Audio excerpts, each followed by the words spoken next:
Welcome, Amadalius. Would you like to go and introduce yourself? Uh,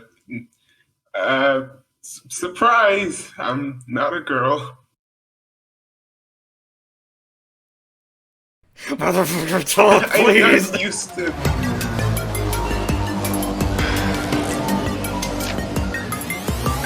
I've been doing well. I just finished. God, this is gonna be a long night. I can cut out all of the ums and uhs from my OL interview. I can do it with yours too, don't worry. Okay, good. I've been doing really well. I just finished my third 9 weeks of high school, and I'll be finishing my fourth one in May. Anyways, happy to have you out here. I guess let's just go and start with the interview questions. So first off, how'd you find out about PA? This actually goes way back. So I want to say it was either 2018 or 2019. I found a level called Coalesce by Thon Zero, and I watched it. I enjoyed it. I didn't really think of the game that much after that. Around when I was getting to high school, I remember specifically it was during a rainstorm, and I was working on an assignment, and I just decided to pull out my phone and watch some YouTube videos while I did it. And I found a level called Opia. I feel like everyone in the community is... Opia and Coalesce are the two levels that I constantly hear about being people's first, so yeah. Yeah, it's usually the one that pops up in people's recommended a lot. So I watched that level and I loved it. It was just amazing to me. I was very interested in the game now. And I ended up finding another level creator, one that everyone knows at this point. His name is OL666. Who? You did a review with him like a month ago, maybe two. I mean, I don't know. I've been keeping up with this one really popular creator, Mountain Dash One. Not sure if you've heard of him. He makes some great stuff, but you know, I'll check out OL later, see if he's done anything notable. I think the first level I found from OL was Before the World Dies. There was this one part of the level where it would have separate rooms or sectors where I believe an axe would swing from one side to the other and go back. I don't know. Maybe it's an axe or a hammer. Yeah. Yeah, I saw that video and I decided, hey, I might as well check out this guy's stuff more. So I went to his channel and I found Blackheart. I'm surprised you didn't say you found his Minecraft content, because I remember he did that. I think he still has it up, I think. Oh, no, I saw that too. It was funny. Prequel to Blackheart really does hit so hard. The first Blackheart level I watched from him was, I think, A New Dawn. It was either A New Dawn or Party Time. Those were like the two popular ones at the time. So I watched those and I was pretty much hooked on this game. I spent most of my time watching more levels from creators. Eventually it got to the point where I just decided, hey, I'm gonna buy this game and I'm gonna make something myself. That is before I pirated the game. When I first got into PA, I didn't buy it the second I didn't. My first. I can hear the mob on the PA server already typing up your ban request. Oh no! I just imagine after this interview, I'm just looking through my server list in Discord, and I just don't see the Violent Game server, and I already know. Oh no! They found it. Don't worry. Based on my analytics, the chances of them ever seeing this video is very low. So I remember the story of when I did it. It was on this one website where it just pirated a bunch of games and just put them on the website for free. I searched up Project Arrhythmia and it was there. Yeah. And there was actually a comment from Lily on it saying that she was fine with it at the time and appreciated if people actually bought the game. Yeah, Because I think at the time it was still on itch.io. I don't know. Let's inform our viewers more about how exactly we can go about pirating Project Arrhythmia. I think this is very important information. No, I'm not gonna do that. I specifically specifically left the name of this site out just to make sure. Take notes, kids. This is on the test. So I got the game. At the time, I was a dumb, stupid, dumb idiot child who didn't know what he was doing. So I thought, hey, what better way to get into this game than to play it on a school computer in my audio-video class? Wait, you mean you don't play this game on your school computer? I started doing that back when I first got the game, and I didn't know what to do. Hey, maybe I can go to the arcade and play people's levels, but nope, that didn't work. I was too stupid then to realize you can't play levels without any internet or on a pirated version of the game. Please then tell me you went onto the Discord server and asked why you couldn't play any of the levels, and then when they asked you to show footage of what your problem is, they realized instantly that you're playing a pirated version. Actually, it was a while before I joined the Discord server. At the time, I didn't even know it existed. I mean, I don't know, it's just kind of like one of the things that's like front and center. I'm surprised. I think the first thing I did when I opened the editor was I checked out that Slime Boy color, like that one level you used to get with the editor whenever you got PA. You mean like the one that comes... I think there used to be. I don't think there is anymore. Just trying to explain this without my stuttering getting in the way. Nah, dude, you're not even half as bad as me. There used to be sort of a level that came with the editor whenever you got PA, and it just showed off a few simple attacks. I believe the first one was a unique laser attack involving, I think, 5 lasers. They went up a little bit, and then they went all the way up, and then they sank back down. Then the rest of it was just lasers moving from the right to the left. Why am I going into detail about the level? I should have just stopped that. Are you stalling because you don't want to talk about your own levels, or... Maybe. Once you got into, like, the editor and stuff, what would you say it was like learning the editor? When you first got into it, what would you say is, like, your journey about trying to get to where you were today? I think my journey started out with this small little test animation I made at school, of all places. It was using a song I just randomly picked in the YouTube audio library. Oh, no. I think the song was called Motion Sickness, and I just made a small little animation with that of a character that used to be my main OC in a Kirby amino. Because before I found PA, I was in the Kirby community and the JSAP community. Those were the 2 communities I was in. And my main character at the time was Amanda. She started out as a Kirby OC, and then when I really got into PA, I remade her to sort of fit the game. The animation I did with her wasn't much. It was just a little animation of her appearing and then going up, shooting one of those pulse waves I don't think anyone really likes. And then she went down and did it again, then went back up and spun around a crazy amount of times and just did that wave thing again. And then it just repeated for a while. Yeah. Then I had it stop for a moment and then zoom out, and like the screen would just start rotating like a full 360 degrees. I don't know what I was doing with this. Us amateur creators have got to stick to using full 360 degree rotations. It's the best gameplay feature and no one uses it. I wonder why. Actually, wait. I think when I first started making stuff in the editor, I was in the Discord server.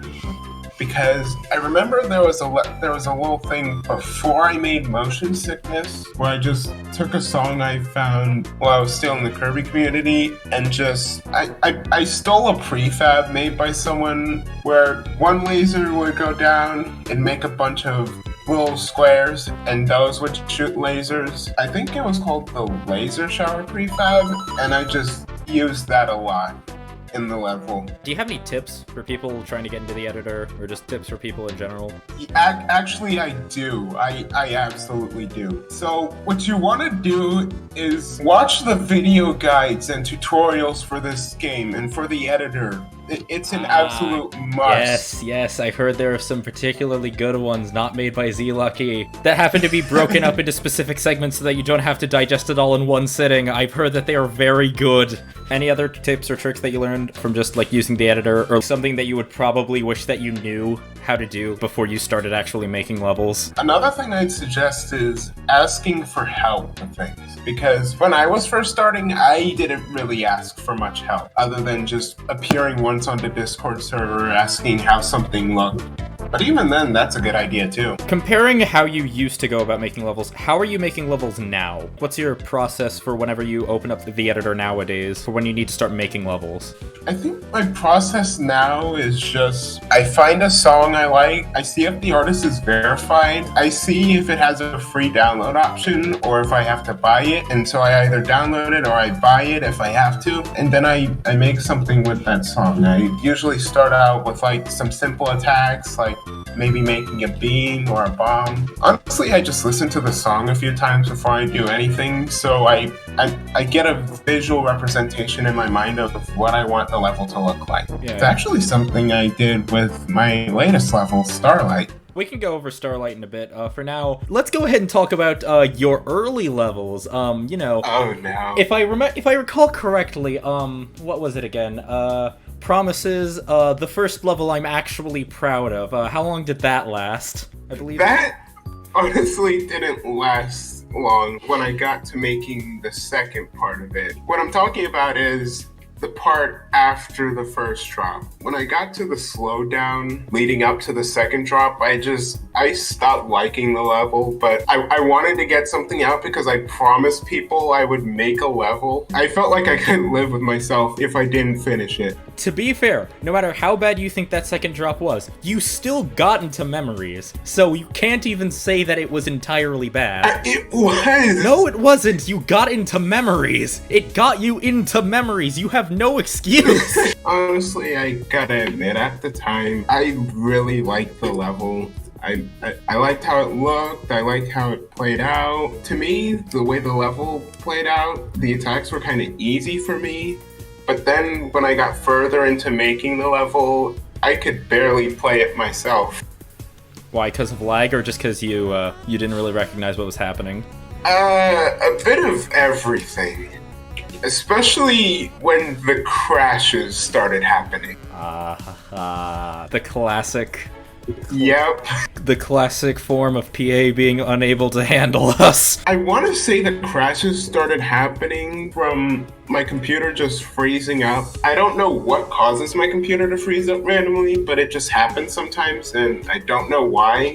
Maybe it's because it's several years old now, but I think when it froze, I was working on Promises, and I just rebooted my computer and went back to working on the level. And I feel like that just caused PA to stop working for me. As in PA stopped working as in you just couldn't access the level anymore, or that your computer blue screened? No, I could still work on the level. It just, every now and then, whenever I was animating Aurora, it would just crash sometimes. Oof.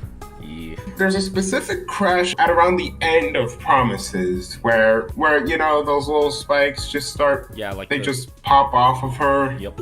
And at that point, a crash is just imminent. Whenever I play tested the level, it would almost always crash at that part. So I'd have to skip over it in the editor just to see the rest of the level. And even then, sometimes it would crash. I have never had Promises crash on me once. So I'm sorry. I don't know what it is. Honestly, me neither. Yeah. Your next level in the timeline, I believe, is like Echo versus Aurora, I think? Actually, no. While it was the second level with her that I released, it wasn't my exact next stop. There were a few little tests I made, and a lot more back before I made Promises. I think one of the little tests I made after Promises was a little level going to the beat of a song from A Hat in Time. I think it was called Rhythm Jump Studio. I think you mean that's Dead Bird Studio? Or something? I think so. Yeah, because there's a lot of tracks in A Hat in Time that I kind of remember, but yeah, I get the picture. So you just use some test levels for that, or you...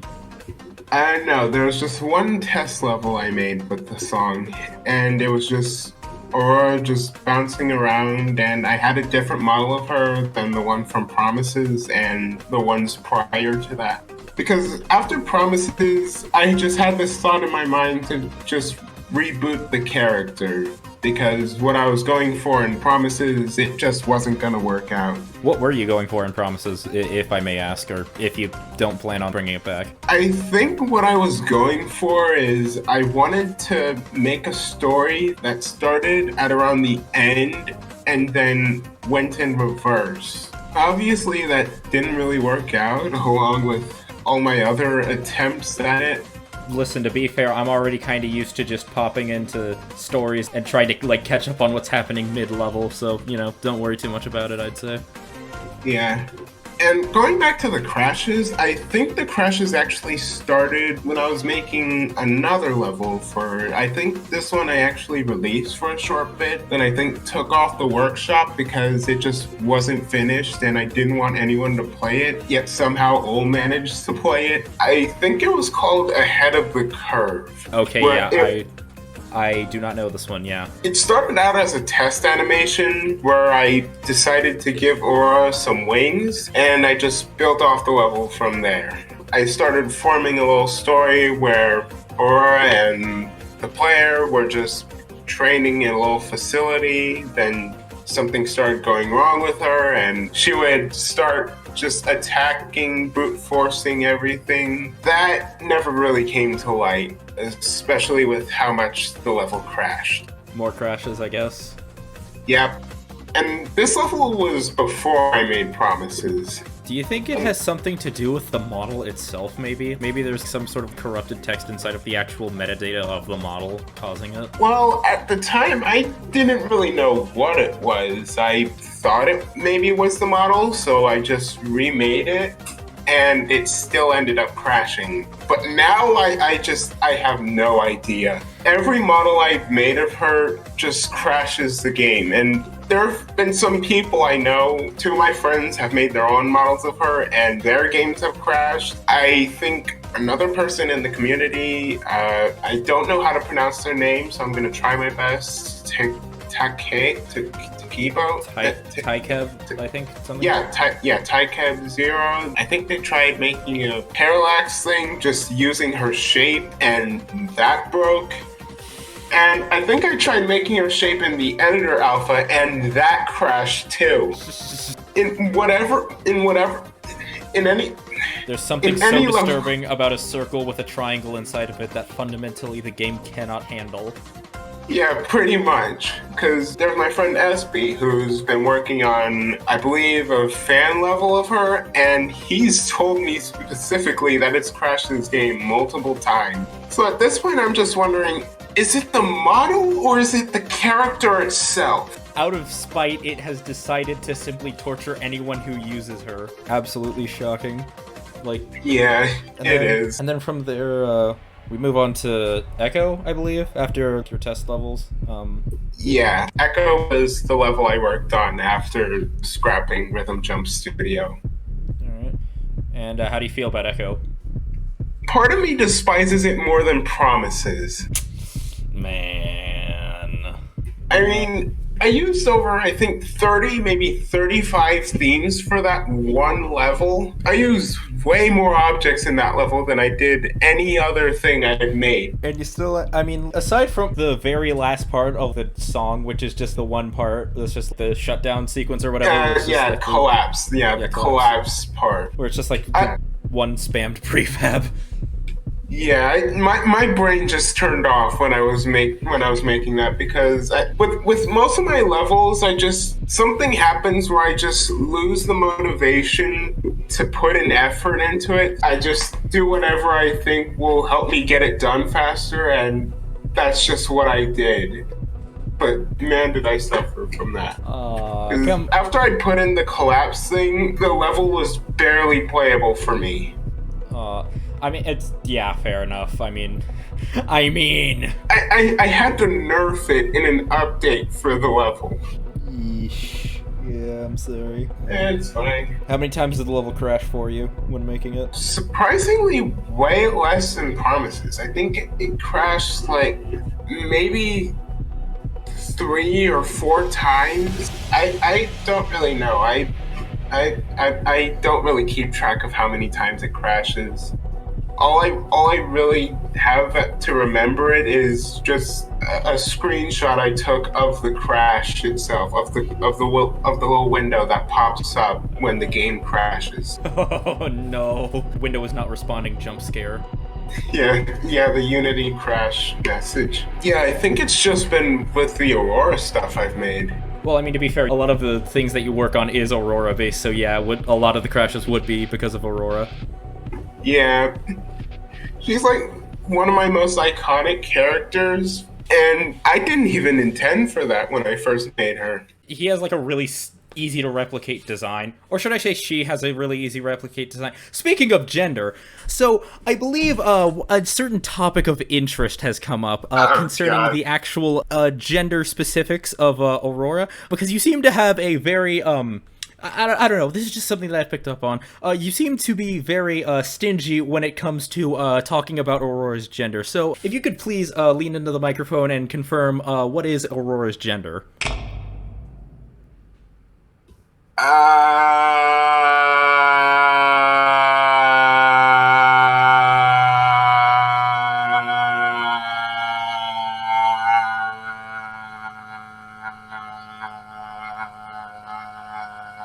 Next question, please. Did you think there were more questions? Did you think I planned on leaving? What would you say that you like and dislike about using the editor? I want to start with my complaints about the editor. Oh boy. I think one of my main complaints is, well, it's related to the amount of colors it has. Because, I gotta start out. I have to start out with this one. After spending like 30 themes on just one level, I think I'm obligated to talk about the color issues for this editor. It's the first thing that always comes up. As much as I love working in the editor, it's very difficult for me to make any of what I want to make with the amount of colors we're given in the editor. With every theme, we're, I believe, 9 colors for slots, objects. Yeah, 9 slots for object colors. I forgot how many color slots were given for backgrounds, but I want to say it's around the same number. Yeah, 9 for objects, 9 for BGs. We get 1 color for the background itself. We get 4 different player colors that we can choose from. White square thingies. Those are also tied to the GUI. Yeah, which is weird. We can't change the GUI independently, but whatever. Your complaint is about the limited color scheme. I haven't seen very many levels that actually use the BGs that the game has, so I'm guessing it's about like the object colors. Yeah, it's definitely about the object colors. With what I want to do in the future and some of the stuff I've had to do with some of my older levels, it's very difficult to make anything with just 9 colors for objects. I mean, I feel like if we had more, or the ability to add more, or delete a few, the amount of colors we want or need for a level, that would be good. I remember a week ago in the Discord server, I made a little edited screenshot of the editor where I added a little add theme slot into it, because my idea was, what if we got a feature in the new editor where we could add a slot or delete a slot if we don't want it. So people who want to keep using 9 colors can, and people who want to use more colors can also do that. Because I feel like with how the game is now and the levels people are making, it's almost like a necessity. Some creators might want to use more colors than the ones we're given. And this also goes into another complaint I have, specifically text objects. Yes. The dreaded text objects that who would win in a fight, an editor that's been worked on for 9 years or 1 circular gradient? Yeah. My main complaint about text objects is how they work with themes? Well, there's a little option where you can type a color you want for the text, and it will be that color. Like if you had a theme of just all black or all white, like for a flash effect, and you made a text object that was red, it would pop up even in the black or white background. It wouldn't be tied to any color. Yeah, there's no once you have like a text object permanently set as a color, it doesn't adapt to the theme. Yeah, it doesn't do that. Which I mean, I guess is kind of fair since you're effectively taking it out of the 9 color slot, so there's not really any good way for it to transition back in. But yeah, I can see how that would be. I've seen it myself of how that's kind of annoying sometimes.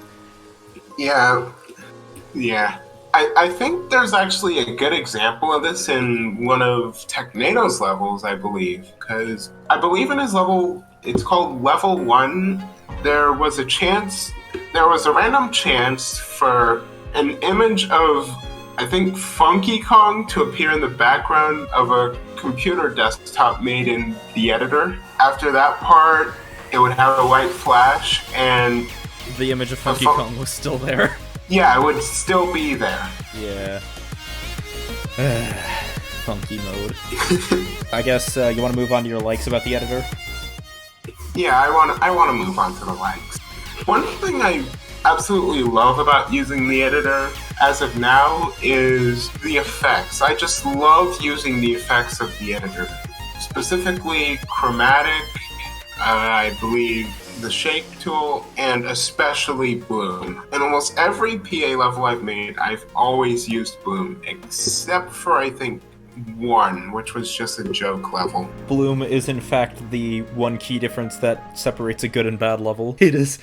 Yeah. Just whether or not the creator knows to turn on bloom. I guess keeping on this idea of like good and bad, what would you define as a good level and a bad level? You don't have to give specific examples, but I mean, just when you think of a good level or when you're looking over your list of your favorite levels, what do you see that's a commonality between them all? I think what I'd classify as a good level is a level that's fun. It isn't too flashy or too bright. It's pleasing to look at and play through, and isn't prefab spam or just chaotic, way too chaotic for you to understand what's going on. I think one level I classify as a good example of this are some of Enchart's levels, specifically ones for their story called The Polygon, I believe. I think. Enchart makes some great stuff. Especially Polygon is a pretty top tier storyline, I'd say. Yeah, I'd classify those as really good levels, because to me they're very fun to play through, and it's like you can still tell what's going on. Those are definitely like good examples, I would say. Anything for the bad levels, or what you think mistakes that people make when in the process of level making?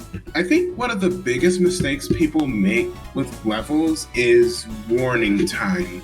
I believe there's some creators I know in the Discord server that they make warnings. They don't last long. They like show up for like less than half a second, and then the attack comes, and it's like you barely even know that. You barely even see it, basically. Yeah, pretty much. Or sometimes attacks will just not have a warning whatsoever, like a boss or an object moving from one part to another. The only time an unwarned attack is really warranted is if it's moving very slow, like a bullet or something, or a character moving slowly from one side to another in a way that you can tell where it's going to go and you have enough time to move out of the way before it gets there. I don't know if that makes sense. Yeah, I think I got it. I guess moving on from this, Voidborn Rising. I'm surprised we went... Alright, how long is the recording footage for this? Dear Lord, we went 46 minutes into this and we just got to Voidborn Rising. Oh my god. Oh, wow! Okay, so, one of the things that I believe that you mentioned on your Starlight video was that you were currently working on developing the writing process for Voidborn Rising. So tell us a bit about how that's going. I've actually sort of stopped writing for now, because I'm sort of deciding on whether I want to continue writing the rest of the story or just start working on Chapter 1 now. Because Turnaround has been out for, I want to say, over a year now, and I've done really nothing else with the story apart from a teaser for the second level that still has yet to come out and probably won't be out soon. Weak Sauce Evolution came out almost 2 years ago. Get on my level? Okay, no.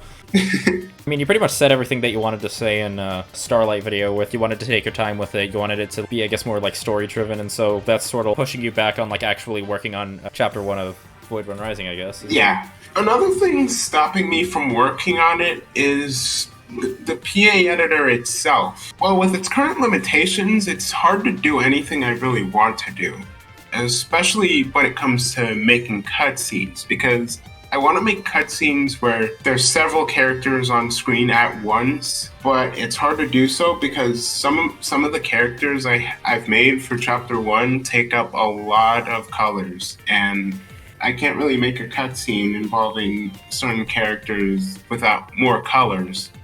And the last thing I want to do is try to make any of them out of text objects, because as we know, those don't work well with themes. Oh no, don't worry. I'm sure making Aurora out of text objects will absolutely solve the crashing problem. Yeah, that's not going to fix anything. No, I guarantee you, it'll absolutely start running then. What about the, I guess, level planning process? I guess you haven't really started actually making any of the levels for Voidborn Rising, but what about just planning out what you want to have in the levels in terms of like attacks or whatever? Do you have any ideas for those, or do you plan on just going on with them?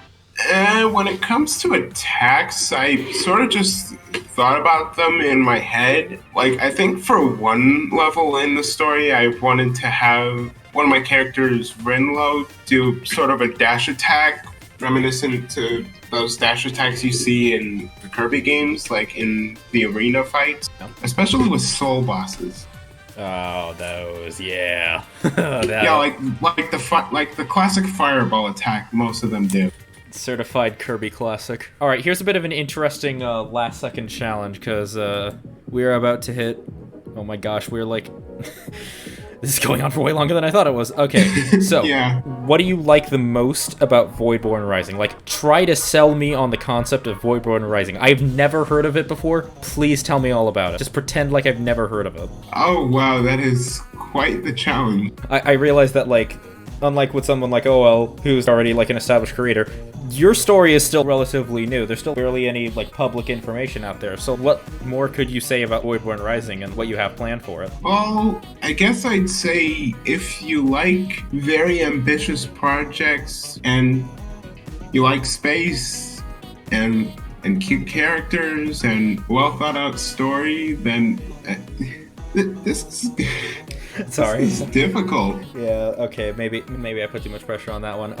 One part I like about writing it is I'm not writing it alone. I have a friend who's helping me write out the story for it, and she's actually been helping me a lot with writing for Chapter 2. She's actually sort of a level creator. She made a Peer Gynt level.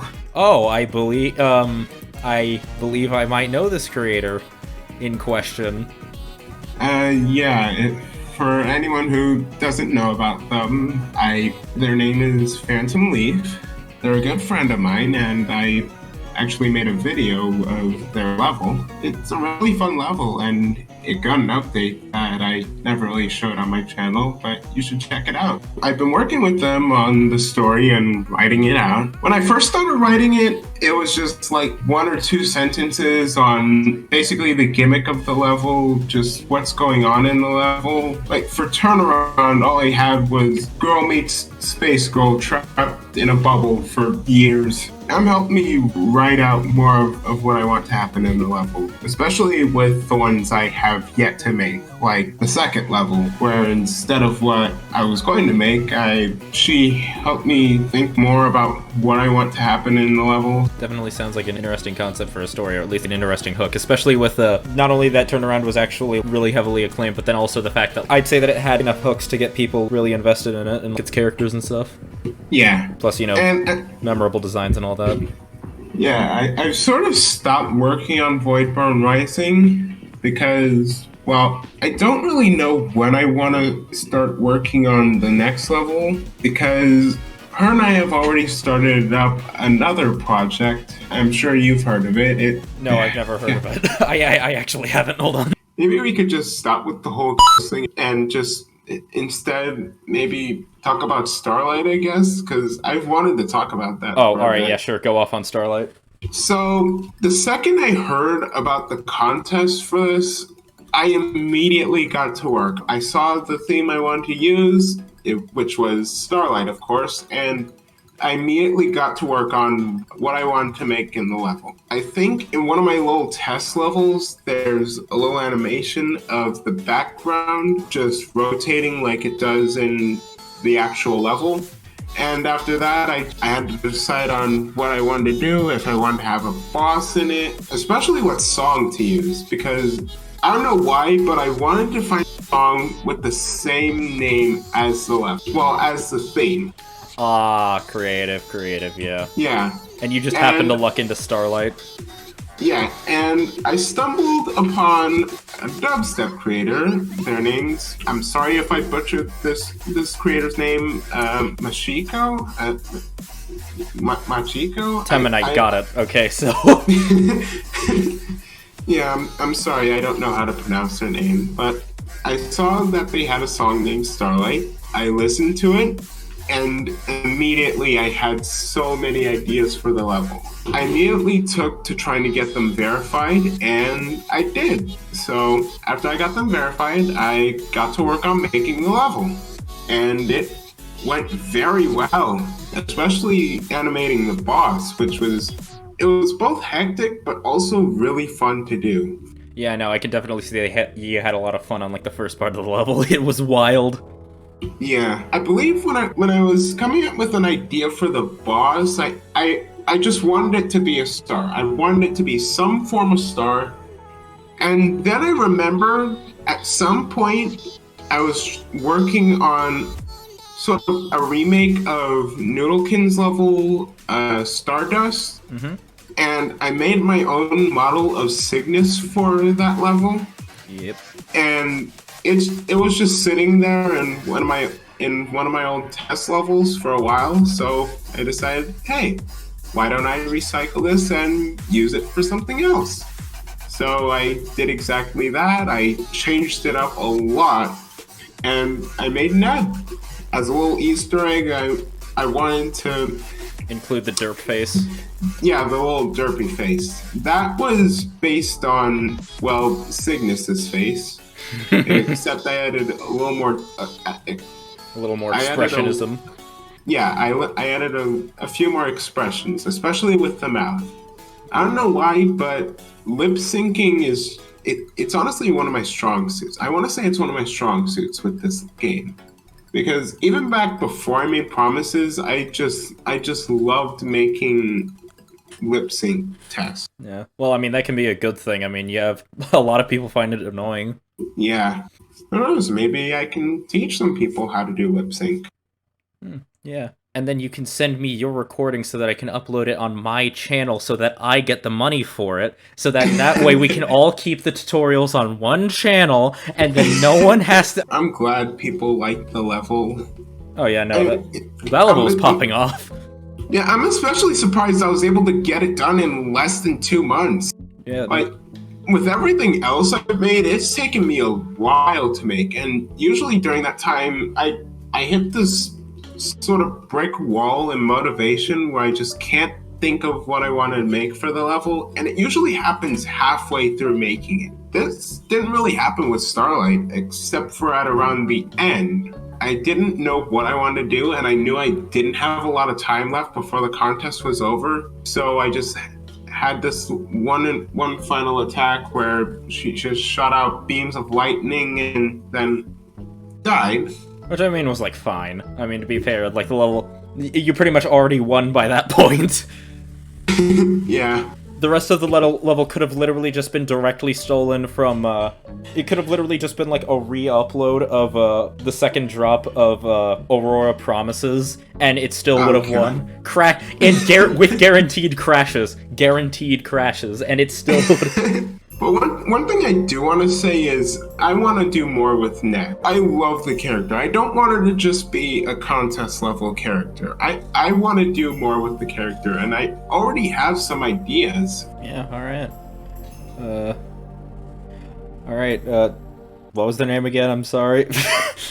Neb. No, I mean like the artist. Oh. It's gonna be so... Machiko. That's the pronunciation I'm going for. Watch them find this video and be absolutely insulted by me. Machiko, if you're seeing this, I'm sorry I mispronounced your name. I am so sorry. I hope you can forgive me. If you take away your verification, at least we know why. But I mean, yeah, I guess that's it. Can't really use that ending joke anymore because M's not involved with it. Yeah. You wanna know what she is involved in? What? Well, I might as well say this now. I mean, I've already hinted at this in the PA server and in other servers. Alright. I might as well just say it now for the world to hear, I guess. Back when I was creating Aurora, I didn't really do it alone. I did it with M. Oh. I sort of came up with the design. She came up with, well, the personality for her. Her and I wanted Aurora to be this shy but also fierce character. Alright. And we sort of got everything done for her, except for the gender. This took us several days, and M just gave me the most random suggestion ever. And I quote, "Been waiting for what?"